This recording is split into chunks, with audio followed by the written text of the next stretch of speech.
Welcome, I'm Tom Williams, and we're here at Illiano's Ristorante in Hammonton for a conversation with two guys named Paul.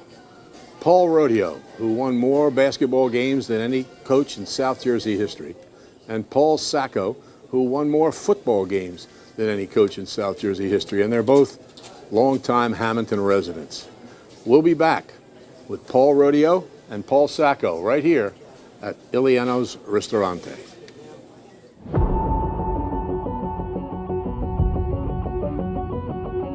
Prime Events, in association with Crossover Productions, presents A Conversation with Two Guys Named Paul.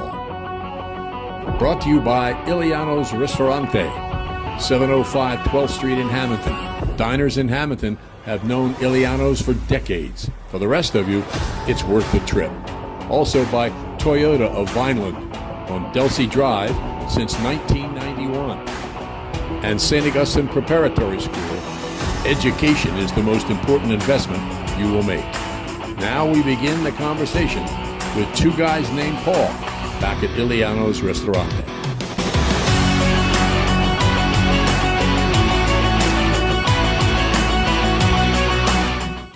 We're back at Illiano's Ristorante. On your left, Paul Rodio. On your right, Paul Sacco. We're going to have to call you guys by your last names, or you'll both be answering if I said Paul. But let's start with Coach Rodio. Coach Rodio, why do you think Coach Sacco was successful? I think he, from when he was a young kid, had a strong work ethic. I think he believed in his system and what he did, and he stayed consistent with that system, which allowed him to expand and get better and better as he got older and older. So I think no matter what your plan is or your pattern is, if you're able to put it together and stay consistent, you're going to be in pretty good shape. And I think his biggest attribute was his ability to communicate with the kids and do that and stay within a system that he believed in strongly. Coach Sacco, why was this guy successful? Well, I could tell you this. I followed him since I was young in his career, and I kind of wanted to, be the same type of person he was. The reputation he had just in the town of Hammonton, and when he began to be a head coach there, and how he worked with so many different kids, administrations, and faculty members there. And when I think about it, he's like myself in many ways, that he was always 24/7. And for him to do what he has done at St. Augustine over all these years, I can't even keep count of all the wins that he has, but it's exceptional. And the thing I wanted to also thank him for is that, when things kind of went a little bit sideways this year, the morning after he was at my door, heard the doorbell ring, and he was the first one there to kind of, talk to me a little bit about things. And I will never forget that, always appreciate that. Coach Sacco, when did you know you wanted to be a coach? I think it was freshman, sophomore year in high school. I had a teacher named Chuck Donahue. To me, he was my mentor, and I watched him throughout my high school career, and he coached me in football and baseball. Jim Gallagher was my head coach, and, just seeing him, I felt that this is what I always wanted to do. And I never swayed from it. I said, I'm going to try to make a career of this the best I can. And, I had a good support system. I got a great mom and dad. Dad's been at every game other than one or two.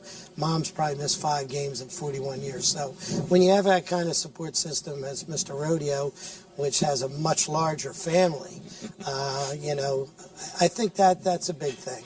And I have a wife that's second to none, that has always been in my corner up to this day, yes.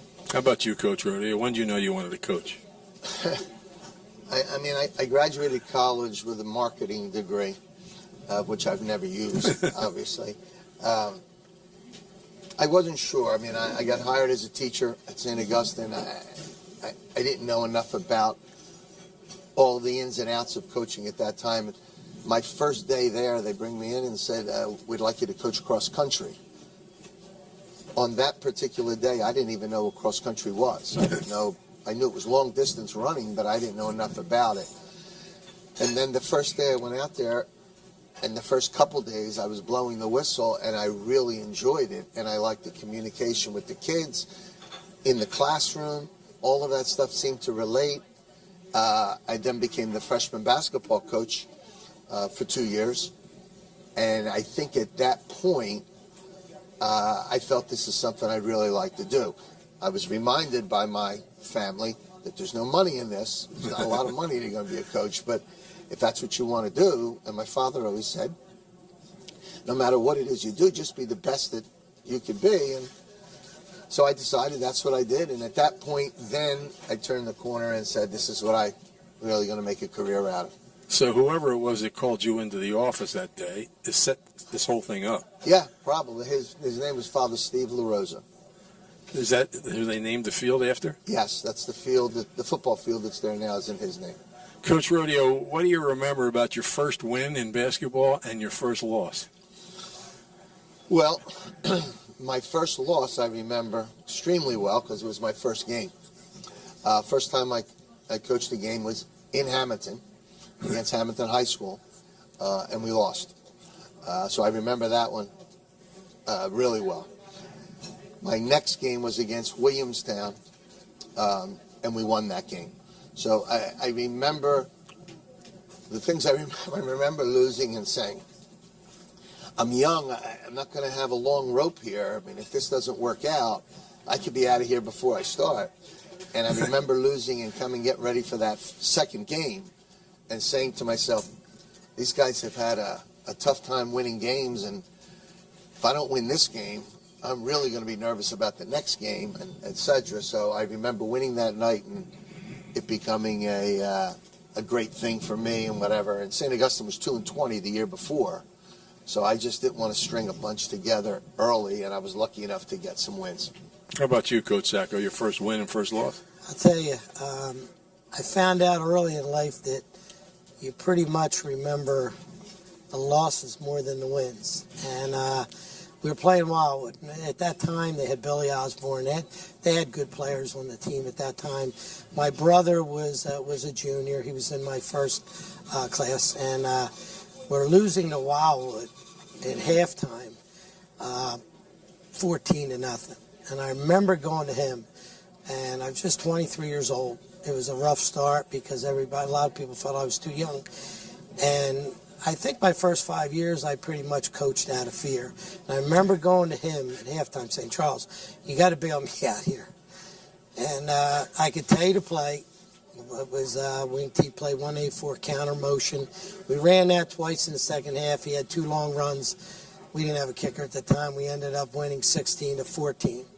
And the first loss was Middle Township.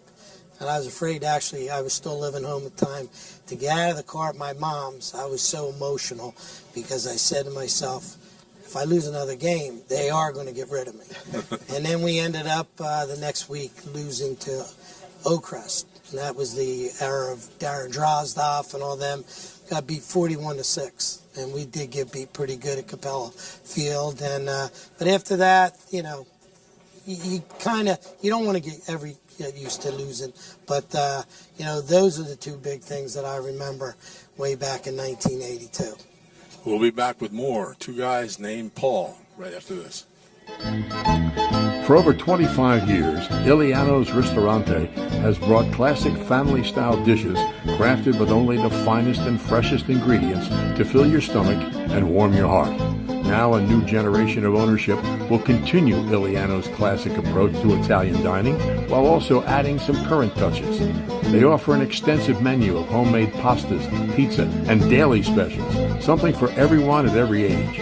Illiano's, 705 12th Street in Hammonton, has everything you need for lunch and dinner. And it can help you with your catering needs. Reach out through events.illianos@gmail.com or contact them through Facebook or Instagram. Diners in Hammonton have known Illiano's for decades. For the rest of you, it's worth the trip.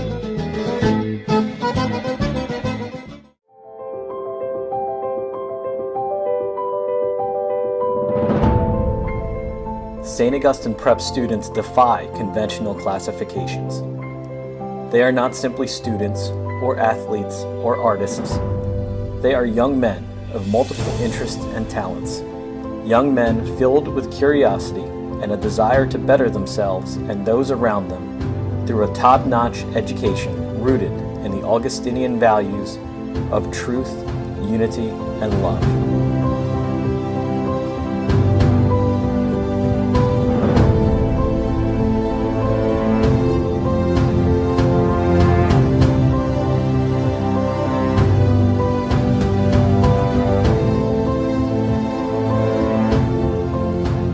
If you aspire to grow and learn in the company of like-minded young men, St. Augustine Prep is where you should be.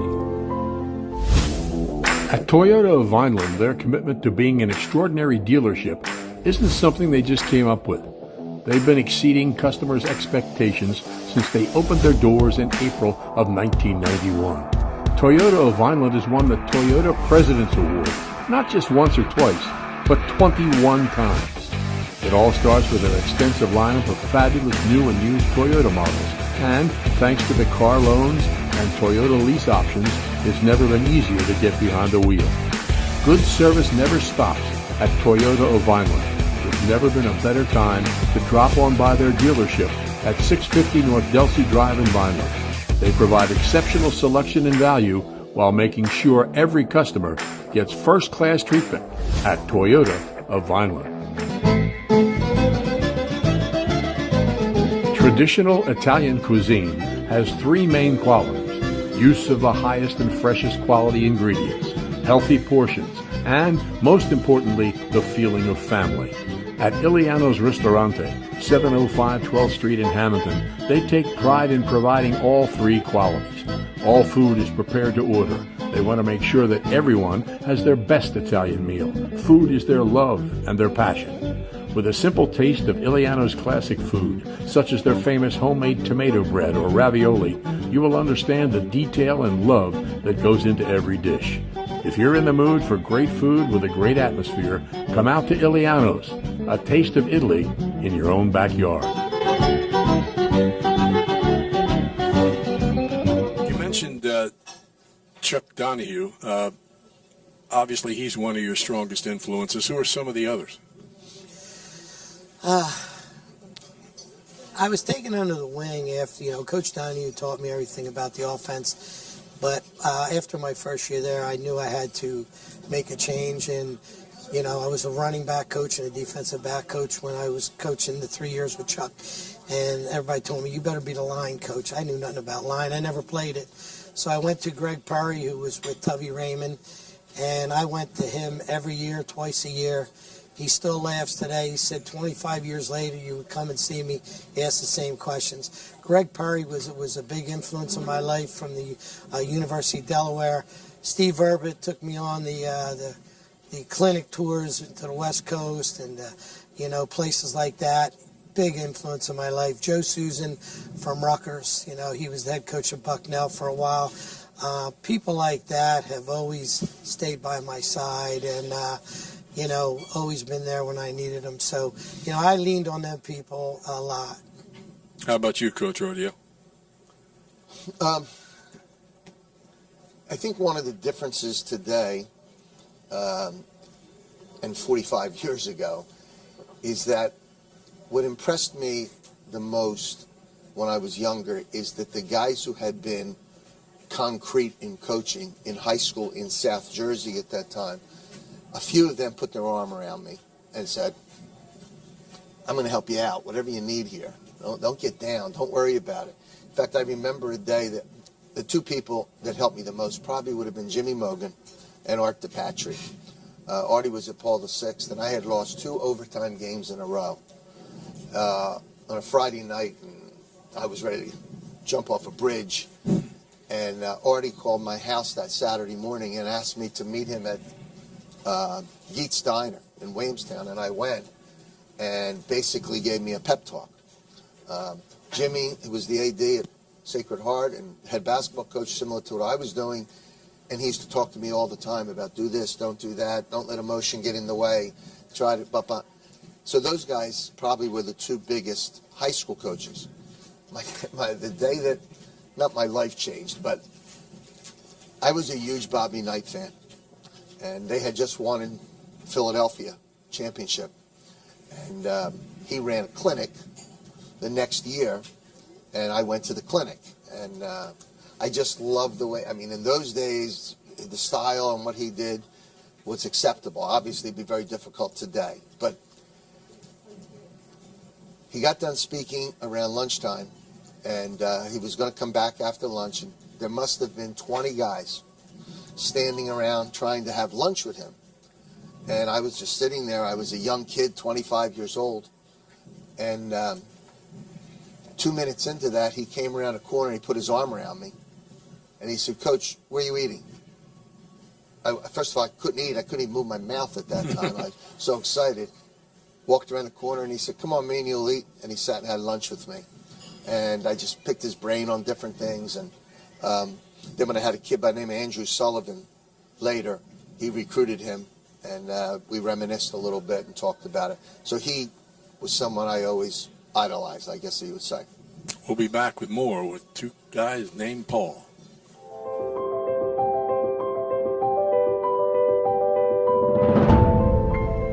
St. Augustine Prep students defy conventional classifications. They are not simply students or athletes or artists. They are young men of multiple interests and talents. Young men filled with curiosity and a desire to better themselves and those around them through a top-notch education rooted in the Augustinian values of truth, unity, and love.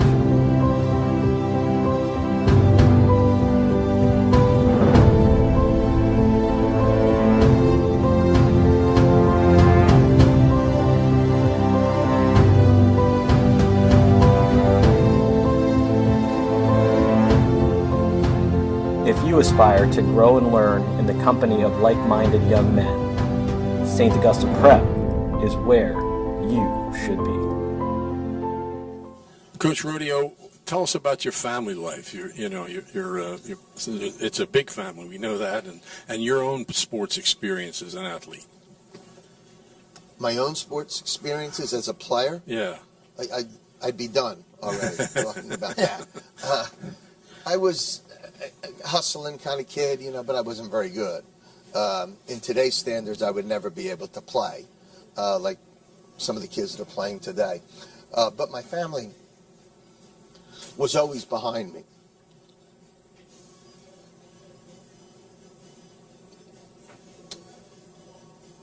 My mom and dad were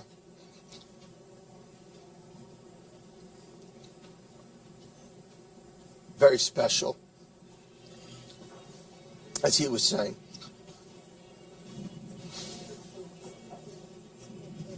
But I was lucky. My brothers and sisters and my young kids have always been behind me, and I take a lot of pride in that. And I think that today, if you're going to be successful, any young kid that comes into coaching, what I tell them all the time is you better have the support of your family. So like he said, in his case, the same with me. My wife has been there, and how many nights I came home late and leave the next morning to go to practice or whatever it might be. And so I've had tremendous support from my family. Was your dad an athlete? No. He yelled a lot, so he would have been a good coach, I guess, because he was pretty loud. No, he wasn't an athlete. He's a hard worker, and just a tough guy. And just I can remember some of the things him saying to me growing up as a young coach that sit back here. Like I can remember him one time asking me to go to work. I used to work with him, and I hated every minute of that, and said, "Be here at 8:30 tomorrow morning." I said, "No problem." So I rolled in at 8:30, and I could remember it like it was yesterday. Him looking me in the eye saying, "When you're supposed to be somewhere at 8:30, that means 8:15, because you're late if you're here at 8:30. And it stuck with me, so I became a time guy. I'm not a guy who likes somebody coming in late. I'm early for everything I do. So, he was not a jock, but he was behind me, and I thought that was important at the time. Coach Sacco, was your dad an athlete? No, he was a banker here in town his whole life and got moved around toward the end of his career. And, he was just a good support system. And at 92 years old, there's not too many people that he's been at. If I've been involved in 440-something football games, and he's been there, I've only missed, a couple. And he puts the pictures up on his Shutterfly, whatever he's doing. He was working on that today, putting together different things for me to sit down and watch everything from this year. And I was like, Dad, you got 300 pictures of this game and 400 of this one. I said, I really don't have that time to want to sit down and do that. But someday I will. But, he was always there for us. He made sure we worked. I mean, my mom was a real driving force because she was raised very poor on a farm. And she had us on the farm, when everybody else was going to the swim club and going down the lake. We had to go pick early in the morning. We only had to work till 1 o'clock, and then we had the afternoons. But they've been, such a big support. And I would have never been able to accomplish what was accomplished, at the school if it wasn't for my wife. And just a little tidbit, she'll kill me for saying this, but I remember the day, we got married, and she said, I know I'll never be number one. I know I'm not going to be number two. I'll take number three. And now I look back and I say to myself, I guess I was kind of selfish for a lot of years toward her, but we didn't have children. She was sick at the time, and, so we have a dog. That's my kid, and I had all the kids over there at St. Joe, and I think that's what I think I wanted to be more of a parent than a coach, actually, at times, because there's kids that come to school every day. You don't know what happened the night before. Never got a hug. Never anybody told them anything positive. And so I always made sure. And I learned that through a principal, Lynn Domenico. Make sure you tell these kids something positive every day when they come through the door, but I had a great support system. I had some great athletic directors in my time. Pete Santelli hired me, from the start, and then I finished with Anna Marie Mercado, and, best friend to me. And, so I'll never forget them people. I've had some great coaches and, a lot of great, not just players, there's just so many great families. So, Sacco, did you two know each other as kids? Yeah, I think we've always known each other. And as kids? I don't know as kids, but I remember going to a basketball game. I'm not sure playing, and you were playing and everything, and you made a half-court shot before halftime. And I remember laughing because you were little as I was, and that's always stuck out in my mind. I couldn't tell you. You might have been playing St. Joe or Hammonton, whatever, but I just remember that and followed him my whole career, And here you are saying you couldn't play. You're shooting from half court. Well, it was luck. I can tell you that. I don't know if he threw it like underhand like this or whatever, but I just won't forget that. And we asked you, earlier about your first loss and your first win. Coach Rodio, what's your most memorable win and toughest loss? In 1982, we won a state championship. I was a kid, and we had played Bishop Bailey. We were playing Bishop Bailey Ellert, who had beaten St. Anthony's 3 times that year. And the last one was the North Jersey final to get to the game. Used to call it the Brendan Byrne Arena. I don't even know what they call it today. It's probably not even there. It's probably a new building that's there. But we played them there. Camden played someone right after us, so it was 8,000-9,000 people in this place. And St. Augustine had never really been at that level. And we won in overtime, won a state championship. And obviously that kick-started where I would go and what we would do after that. And through the 80s, we got better and better and better. But I think the 82 win was probably the one that I would have to kick out as saying that's the one that got everything started for us. The loss is easy. We lost to Bishop Eustace, and I blame myself for this loss, but we lost to Bishop Eustace in a South Jersey championship game that I think you were there, if I remember right, at Lakewood. Not in 1, not in 2, not in 3, but in 4 overtimes. And we were winning by 9 at the end of the first quarter, 9 at halftime, 9 with 2 minutes left when they threw it away. And we let it get away. And that one hurt. Coach Sacco, your greatest win, toughest loss? I guess there was 2 of them. They were both in the same season. We had heard so much, we're a non-public one, and we had heard so much about Patterson Catholic. They had some guys went to NFL the year before, and we ended up playing them, and they were Group 2 non-public champs because they was 1, 2, 3, and 4. So we ended up playing them. We had to play them here. They got off the bus, and I remember one of my coaches from before, Frank Lasassa, said they looked like the Minnesota Vikings when they got off the bus and they're warming up. So I'm looking out there and I'm going, is there anybody under 6'2", 6'3", in every position? And we really at that time still didn't get, the big talented players that we did, down the road. It did start with Hargraves and Adams from Pleasantville, but we went out there that day. We didn't know what to expect. We ended up beating them 33-13. I thought that finally gave us the respect that we needed, put us on the map. I still have the big poster of it and the picture and the comments and stuff. And then that same year we ended up playing Queen of Peace. We went up and watched them, and I was like, they were second us there. I'm going, what are we going to do here? We played them at Raritan, or Neptune High School, I think, and we go out there, and I'm like, man, do we even have a shot here? And we ended up breaking it open in a 5-minute span, winning 33-12 or something like that. And the funniest thing was, in the timeout, the kids from Patterson Catholic were in the end zone hollering to the Queen of Peace kids, I told you it was coming. I told you it was coming. And I'm thinking to myself, wow. And that was Jack Corcoran, Simone, Brannigan, Dunnett, that whole group there. And I thought that really took us, to another dimension, another heights. But believe it or not, I think the toughest loss for me was the last game this season. Last season? This season.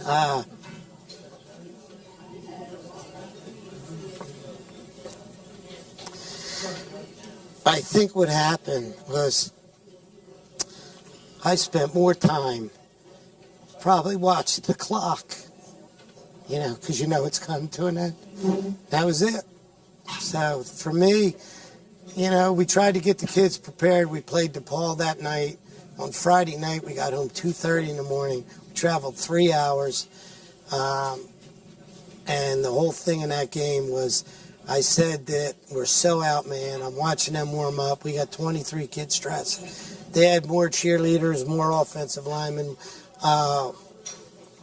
warming up. And I said, going into the fourth quarter, we tied it. And I said, at least they know we're here. We'll be back with more. Yeah.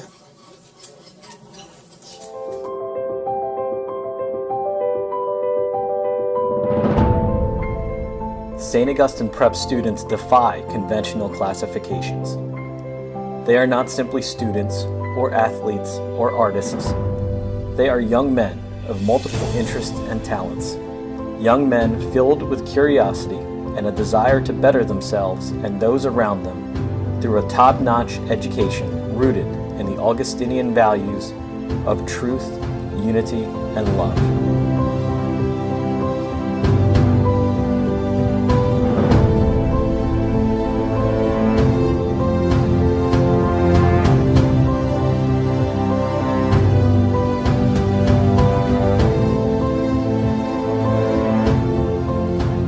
If you aspire to grow and learn in the company of like-minded young men, St. Augustine Prep is where you should be.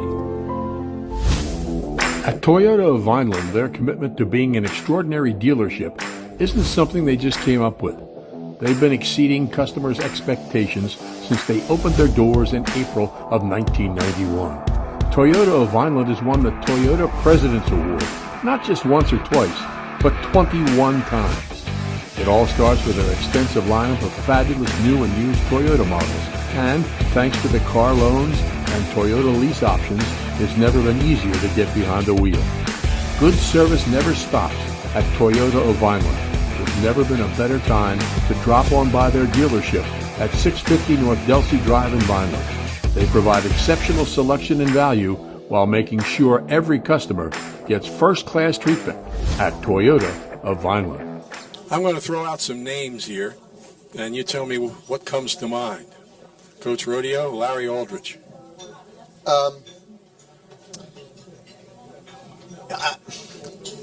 Larry was a very good coach. He was more of a football coach, coaching basketball, but he taught me a lot. I mean, I liked Larry a lot. He was my high school coach. I worked under him as a freshman coach for 2 years. I had the pleasure of coaching his son in high school, and then 3 of his grandchildren along the way. So Larry was just a, if it wasn't the 60s, great story about Mr. Aldridge is that he played in the East-West Shrine game when he was a kid. I don't even know if they still have that. And his roommate for that game was Jerry Kramer. And he got hurt in this preseason with the Pittsburgh Steelers. And what he did is he tore his ACL. And in those days, that was the end, and that's how his career ended. But he was very influential to me because I respected him, I looked up to him, and I thought he was a very good coach. Well, Coach Sacco, you mentioned him before, but how about Jim Gallagher? What comes to mind? He was my high school football coach when he came in sophomore year, and great player at Holy Spirit High School. Went on to be a great player at Iowa, I think it was, and talk about a hard-nosed coach. And in all honesty, I remember there was many days, whether it was in the weight room, he started the weight program for us there with just a universal machine. There wasn't too many days you liked him, but you knew that, as you got older, you knew why he was doing it, to make you tough mentally and physically. So, he was another person that, was instrumental in me getting started with Coach Donahue, giving me an opportunity. Coach Rodio, Chris Ford. Chris was a very good friend of mine from when I remember watching him play in high school, and then when I went to Villanova, my freshman year was the year they went to play UCLA in the final, and Chris lived across the hall from me. And I became pretty good friends with Chris. At that time, I was a kid. I looked up to him. I thought he was a god at that time, and I've teased him since. I used to tease him all the time that, you weren't really any bigger or any better than I am. I said, I was to tease him about it. But great personality, great friend. We went out to dinner a bunch of times. And losing Chris last year was a big loss to the South Jersey community. He just was a good friend and a good person, a great guy, and a great player, coach. Coach Sacco, Ed Burns. Wow. I'll tell you what. Would go watch his games. My wife's a graduate from Holy Spirit, and she was a cheerleading captain there with the Corcoran's dad and all that. And I would go watch him, just the excitement, just the way he got dressed for games. How many people he had. He had as many social media people on the sidelines. I didn't know there could be that many people, in the press and places like that. He had everybody on the sideline. I would go to games and be like, man, he's got 200 people on the sideline. I was happy to just have my coaches, my wife, my dad there, and my players. But, he seemed to, people gravitated toward him, and he did a great job. I mean, he had everything going in that program, and believe me, he's deeply missed in that community, in that program. But they keep everything going in his name, could tell you that. I've had some great opportunities talking with their people this year, and they've been a big supporter for me, and I appreciate that with them. But great individual. Coach Rodio, Myron Roll. Myron was a very good player. He was a big-time football player. I had Myron in class. My claim to fame with Myron Roll is Myron Roll sat right in front of me in a history class on 9/11. And when they stopped the class and put the TV on, I remember talking to Myron about it. He was a big-time player. Played at Florida State, then he played at, I think, with the Titans. Yeah. Became a Rhodes Scholar, and the last time I saw Myron was on TV because he's a surgeon. Yeah. And I remember him talking about the virus and what he was doing with it. One of the smartest kids I ever had a chance to coach. Played just his freshman year with us. But a good boy, a good kid. Coach Sacco, Jada Byers. I could put that into one sentence. A human video game. One of the funniest kids, most upbeat kids you'd ever want to be around. I can't tell you, from the time the school day started to him coming into the lunchroom, because I was proctoring lunch, to getting to practice, getting in the weight room, how many times he would run by me. You know, I'm all nervous at the game. He'd run by me, smack me on the butt. Coach, let's have fun today. We got to have fun today. Let's go. And I'd say, Jada, I said, we'll be fine. Coach, don't worry about it. And he would actually say, Coach, you know what? I'm going to score 3 touchdowns today for you. I said, Jada, let's just get this game started. And he just brought everybody to another level. I've seen him do things that I don't think I'll ever see that again. He had 10 different gears carrying that football, but his personality's bigger than life. And I talk to him once a week. I'm in touch with so many alumni, whether it's emails and letters they've written or stopping at the house. And I'm on top of him all the time because he's still got some good years left. Coach Rodio, Scott Bittner. Scotty was a really good player. I thought that he's a very good coach right now. I mean, I think he's done a great job with the Stockton program. But as a player, he was a worker. He and Chris Carridio played together, both from Ocean City at that time. And I can't tell you how many nights we would be getting done practice and we'd be just towards the end shooting. And either Chris, if Scotty didn't want to talk to me, he would send Chris. And if Chris didn't want to talk to me, he'd send Scotty. And they would say, Coach, could we get done? Because we're going to the Jewish Community Center in Margate. We have a game. We're just going to, a pickup game that we got to get there for. Jim Rat. Big Jim Rat really could play the game. I thought he was a great player, and he's an even better coach. Coach Sacco, how about Gordon Hill? Gordon Hill, another one that when it came time to practice, when it came time for games, but the biggest thing about him was such a student of the game. He just knew the game inside and out. He was like having another coach on the field. To watch him play year to year, you know, pretty much a slow start as a sophomore. Junior year picked it up, but then he just took off midway through his junior year, through his senior year. And, you know, I believe that, you know, he was out there with, I'm trying to think who it was, NFL-wise, but, you know, if he didn't hurt that knee, I think you'd still see him playing. But, you know, just another pleasurable kid to be around. There's so many of these kids that are just great kids that I'm glad that I could be a little part of their life. Coach Rodio, how about Charlie McLaughlin? I knew that would get a laugh. Yeah, it would definitely get a laugh. I played with Charlie in high school. He was our big guy. I mean, he was a great friend of mine to this day. But he was similar to what Coach was explaining, Jada. I mean, he was a clown. He would fool around. He would tease me constantly. And as I said, we played middle last year. He was in Florida, you know, on his boat. And I got a text from him on my bus ride over to middle. He said, I'm home for one night. I'm coming over to the game. And he came over to the game. He still follows us to this day. So, Charlie, great friend. The best word I could say about Charlie is a friend, and a good one. Has he ever taken you out fishing? I went with him on a boat one time, I'm not really a boat guy. I'm not, into all that. He's always tried to get me to go a little bit more, but Charlie, just a great person to be around.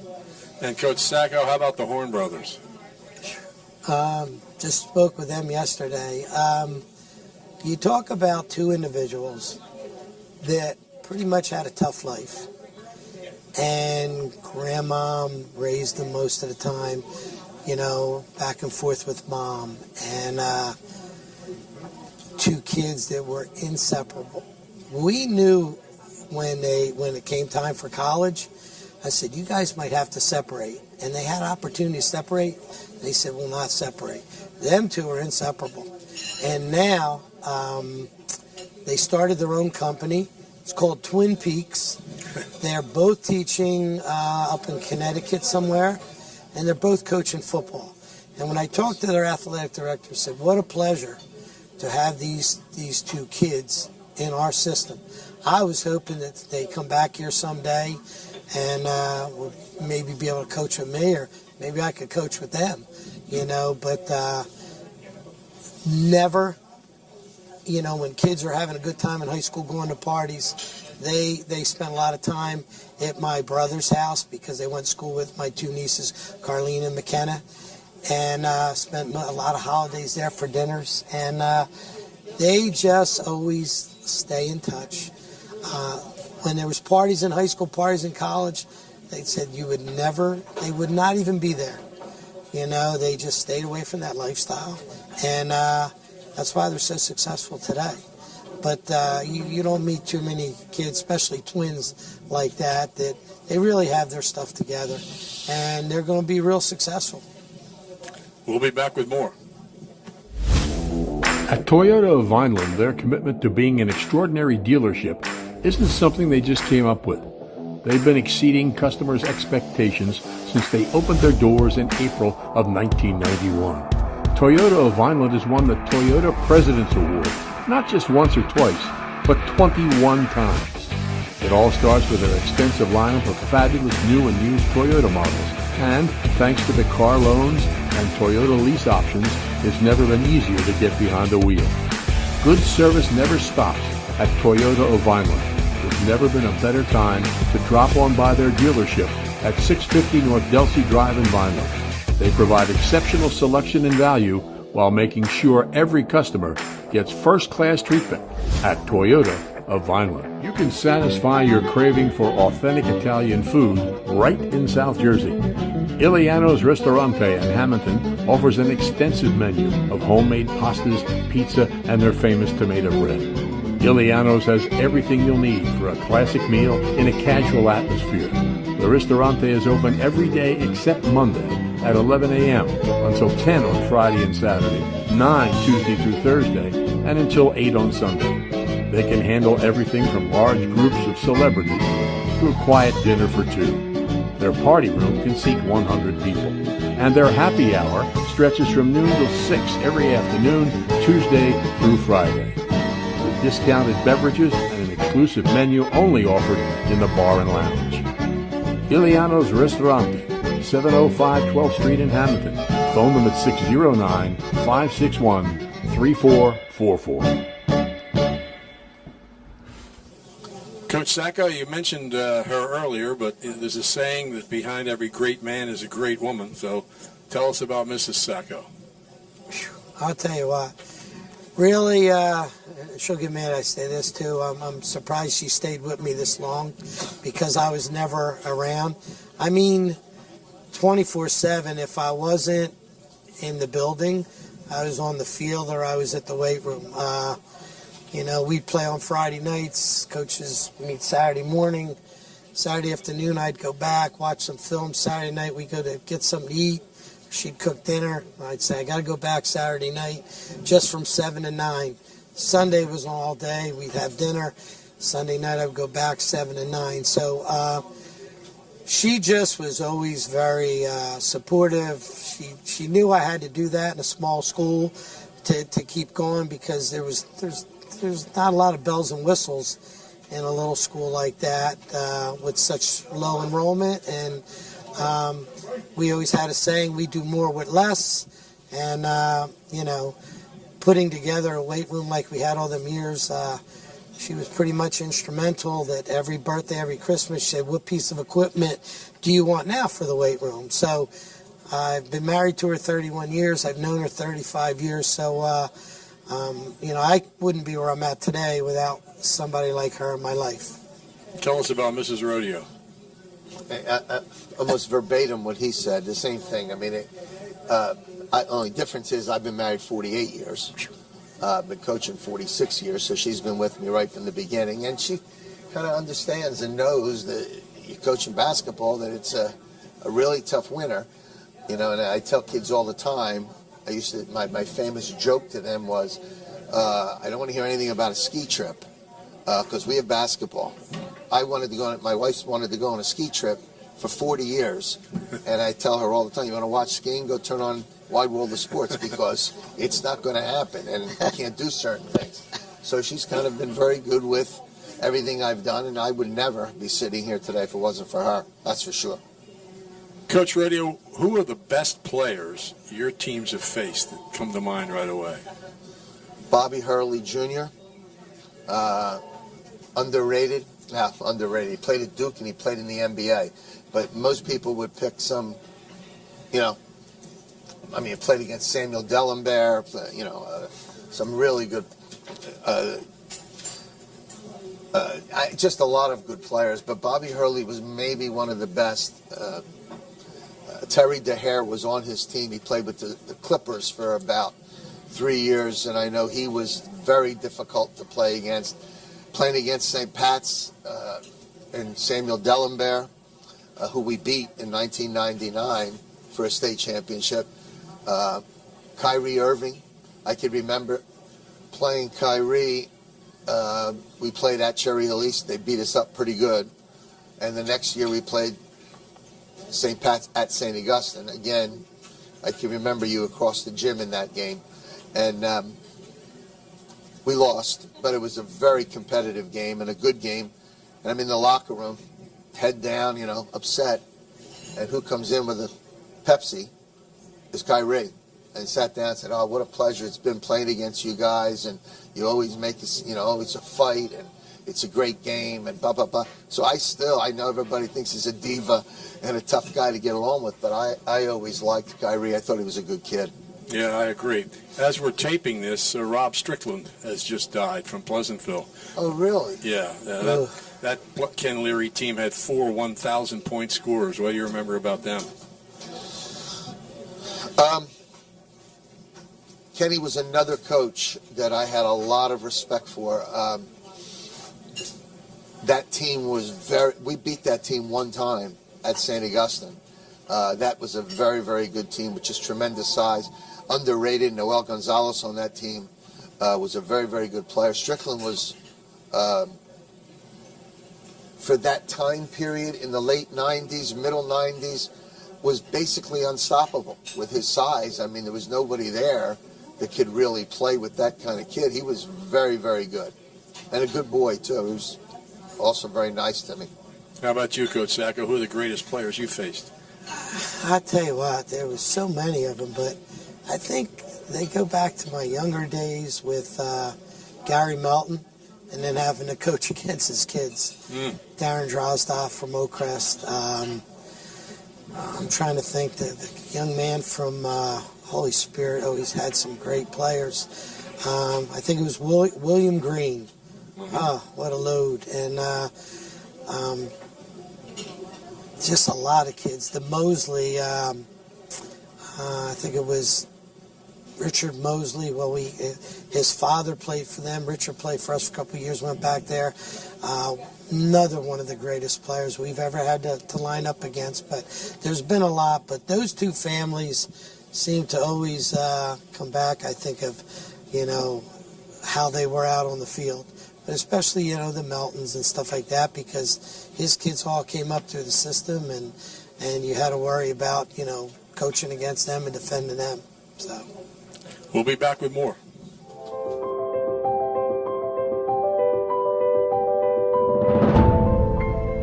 St. Augustine Prep students defy conventional classifications. They are not simply students or athletes or artists. They are young men of multiple interests and talents. Young men filled with curiosity and a desire to better themselves and those around them through a top-notch education rooted in the Augustinian values of truth, unity, and love.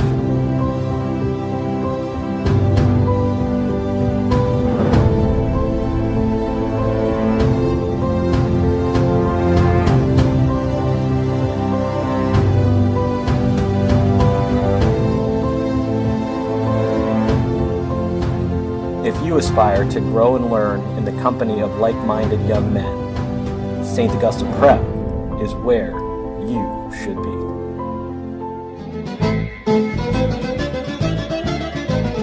Traditional Italian cuisine has three main qualities: use of the highest and freshest quality ingredients, healthy portions, and, most importantly, the feeling of family. At Illiano's Ristorante, 705 12th Street in Hammonton, they take pride in providing all three qualities. All food is prepared to order. They want to make sure that everyone has their best Italian meal. Food is their love and their passion. With a simple taste of Illiano's classic food, such as their famous homemade tomato bread or ravioli, you will understand the detail and love that goes into every dish. If you're in the mood for great food with a great atmosphere, come out to Illiano's, a taste of Italy in your own backyard. Coach Rodio, can you put into words what happened 2 years ago, health-wise?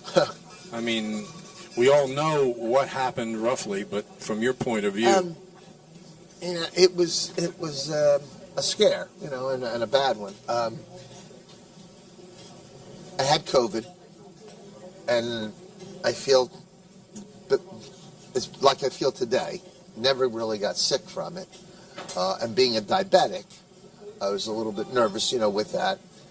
And I had been out of school for probably 3 or 4 days, 5 days.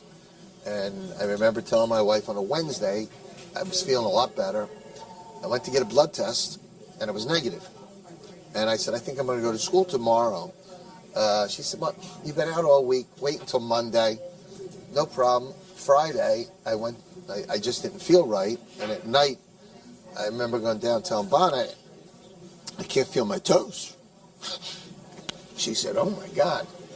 But being a nurse, she knew what was going on, and got me to the hospital quick, got a surgeon. The last thing I remember is him telling me, you have 2 blood clots in your aorta, and in your case, it looks like they're moving down. They're in your leg. It looks like they're going into your leg, and 90% of the people who have this type of thing don't make it through this. I have to tell you that. And if you do make it through, I don't think I could save your leg. So I just, oh my God, and then I was in a coma for a couple days. I didn't know where I was at until my blood pressure, by the way, was 60/20. And then I woke up. All of a sudden, I remember waking up, and then from that point on, each day I felt a little bit more, a little bit better, a little bit okay. So it was a scary time. That I could tell you. Coach Sacco, you kind of alluded to that last game last year and the clock running out.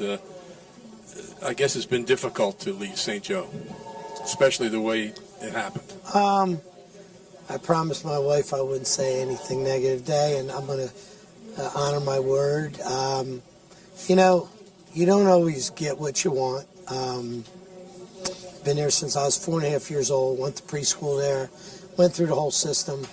Went to college, and my last 2 years of college, I'm coming back and forth to work in the weight room with Chuck Donahue and the coach and that kind of stuff. And I guess you don't ever expect, when it's this late in the game, I guess I always had the opinion that, I would finish there. There was so many opportunities along the way and rumors out there, he's leaving this year, he's leaving that year and stuff like that. And I guess I just wanted people to know that, you read between the lines and basically, this late in the game, you don't walk out on a situation unless, the situation warrants that. And but I made a decision to come back because, I didn't want to be that guy that, July 25th, you're walking out on the team, whether we were going to be good or bad, and plus a whole new coaching staff. So that was my whole thing. I just wanted to get them through it. We really had no talent on the team. We didn't have numbers. We probably shouldn't have won a game. Those kids played so hard. When you look at them kids, when you think about St. Joe football, you think about character, and that's a big word, my vocabulary for teams. And, if you want to talk about an old-fashioned football team, this year, them kids stringing together those games, and, but did go in and ask, to stay 2 more years, but it wasn't going to happen. And, so it is, like my AD, Anna Maria Mercado says, you say every day, Coach, it is what it is. Lord has a plan. We try to follow that now. And, I'm hoping somebody will give me an opportunity to be a head coach again, or maybe I'll just enjoy being an assistant. I won't know. I wasn't ready to be a head coach this season. There were some opportunities, but, I really wasn't ready to do that. But I'm glad that the opportunity where I'm at now came about. There was some other things that, kind of got sidetracked, but we won't talk on that one. But, life goes on, and you just keep pushing. What I used to tell the kids used to be one day at a time. It's one step at a time, and that's it. I'm still doing what I've always loved to do, and that's important to me and my family, and I have their support. So I understand they had a nice dinner in your honor, though. I'm not into that stuff, and I fought my wife up until probably 2 weeks before, and I said I don't want it to be about me. I don't like things like that. I was very nervous coming here today. I was always nervous talking to my team after the game when you got parents standing around. My wife would holler at me afterwards and say, you won the game, but why were you so mad? You could have been a little nicer. But, she had a committee. John Franchini was the Toastmaster who played for me, lived with us for a while. And she had a great committee of people. And she wanted it to be so people can come back. But I wanted it that night. And I made it clear when I finally had a talk that I wanted to be my opportunity to thank all them people, because I was there because of them families. Those families made big commitments to bring their kids to a little school like that, carpooling it, buses, trains, and, no frills. And those kids knew that they had to give up. They were going to lift 11 months, 3 weeks a year. They had 1 week off. And a lot of them kids didn't even want that week off. So we built a great culture there. But her doing that night, I realized that I did touch some lives.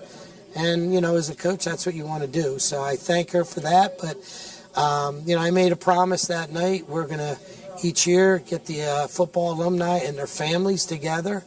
Matter of fact, I think next February we're going to get it together again and relive them memories. The St. Joe that we all knew and we all played for. So. And what about January 11th, the win number 1,000? What was that night like? Well, I tease a lot of my former players that, Tom Baruffi I talked to me, right around that time. I said, well, if you could cover a player, I would have gotten this thing a week and a half ago because we let that kid get open, et cetera, et cetera. That's a thrill. It's not that many people have done it. The phone calls I got from Bobby Hurley's, et cetera, and college coaches that have been around congratulating me. It's nice, but what Coach just said is the key. You look back at it, and I think I have been able to touch a lot of people, and that's great. I think the wins are great, fantastic, but it doesn't make you any better of a coach or worse of a coach if you lose, etc. As long as you're staying true to your beliefs and philosophies, and a kid is a better person when he leaves. And I think I've been lucky enough to be able to do that. So was it special? Yeah, obviously it's a lot of wins, but more important was the amount of people I touched. And the guy that made the video was ready. That was a beautiful. It was a very good video, very nice. I thought it was really neat. They also made a video when I first came back after being sick, which was really neat. So I've been very, very lucky. We'll be back with more Two Guys Named Paul. For over 25 years, Illiano's Ristorante has brought classic family-style dishes crafted with only the finest and freshest ingredients to fill your stomach and warm your heart. Now a new generation of ownership will continue Illiano's classic approach to Italian dining while also adding some current touches. They offer an extensive menu of homemade pastas, pizza, and daily specials, something for everyone at every age. Illiano's, 705 12th Street in Hammonton, has everything you need for lunch and dinner. And they can help you with your catering needs. Reach out through events.illianos@gmail.com or contact them through Facebook or Instagram. Diners in Hammonton have known Illiano's for decades. For the rest of you, it's worth the trip. At Toyota of Vineland, their commitment to being an extraordinary dealership isn't something they just came up with. They've been exceeding customers' expectations since they opened their doors in April of 1991. Toyota of Vineland has won the Toyota President's Award not just once or twice, but 21 times. It all starts with an extensive lineup of fabulous new and used Toyota models. And thanks to the car loans and Toyota lease options, it's never been easier to get behind the wheel. Good service never stops at Toyota of Vineland. There's never been a better time to drop on by their dealership at 650 North Delsey Drive in Vineland. They provide exceptional selection and value while making sure every customer gets first-class treatment at Toyota of Vineland. Coach Rodio, how has coaching changed?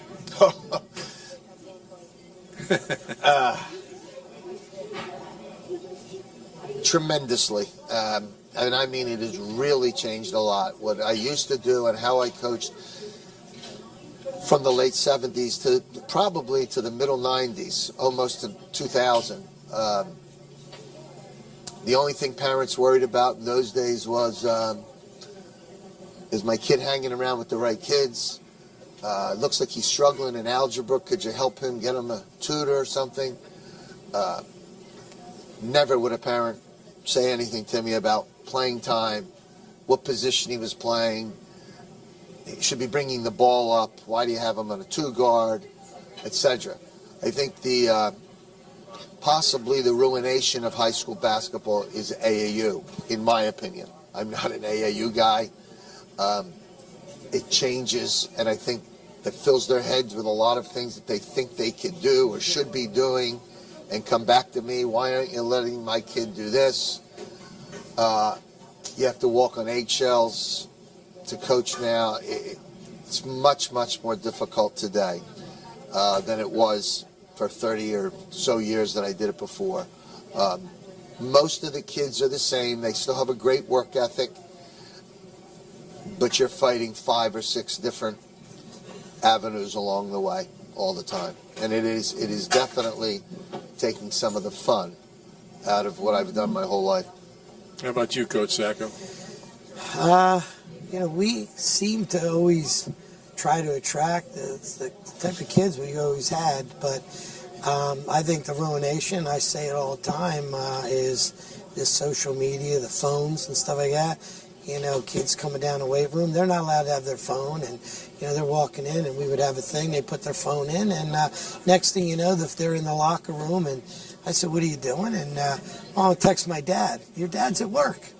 Well, he wants to know what we're doing. And, the entitlement thing, when we had so many kids, I think of that were just teen kids, never started a game, never made an all-star team, might not have played more than a couple plays a year on varsity, but they just bought in. They were great kids. They were there for the team. Now it's, am I going to start as a freshman? If not, I'll go to here. And I see kids giving up playing in a good structured program these days to go to a program that might not have much success, but I'm going to go and play. So that matters to me. Personally, I want kids that, you know what, I got competition, it's going to make me better. And we've had parents come in and say, listen, I want my kid playing on the same team with Hargraves or Corcoran or them. And be like, you know, what did you say? You know, but now, you know, it's different. You know, my kid's got a lift 3 days a week. Well, I have a trainer for him, you know. But I stuck to my guns, and we probably lost a lot of kids over the years, you know, because we disciplined them. We weren't going to let things slide. My biggest two things I always prided myself on is being consistent and persistent. And my wife always says, man, you're like a dog on a bone. You won't let go of it. You just won't give up on it, you know. And that's why I'm sticking in coaching right now, because I want to keep coaching. Well, that leads into the final question, Coach. What goals do you have left?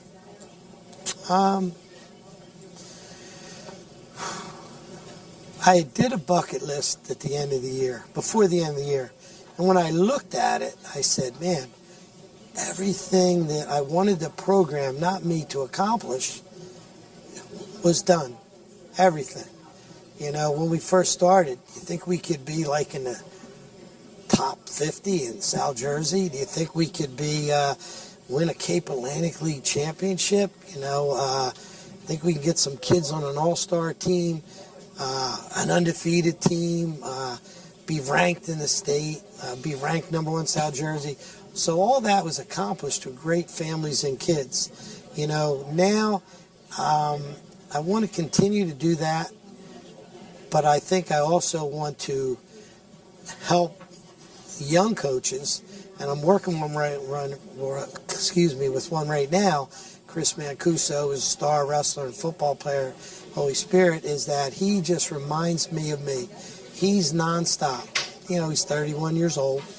And I told him, I said, listen, I'm doing the same things today as I did when I was your age. So you're going to have to maintain that your whole career, because it's hard to get the program to the top, but what's 1,000 times harder is keeping it there. And we were able to keep it at such a elite status the last 25, 30 years. You know, can that still happen there now? I don't know. You know, but to help somebody like that and to maybe give him some guidance, and some of the couple younger coaches there, they only have 3 coaches on the staff, you know, that'll be something I'll take pride in. But, you know, I know somehow or another, if I get an opportunity to be a head coach again, you know, I think I would like to do that. So hopefully somebody give me a chance. Who knows? How about your goals, Mr. Rodio? Ski trip.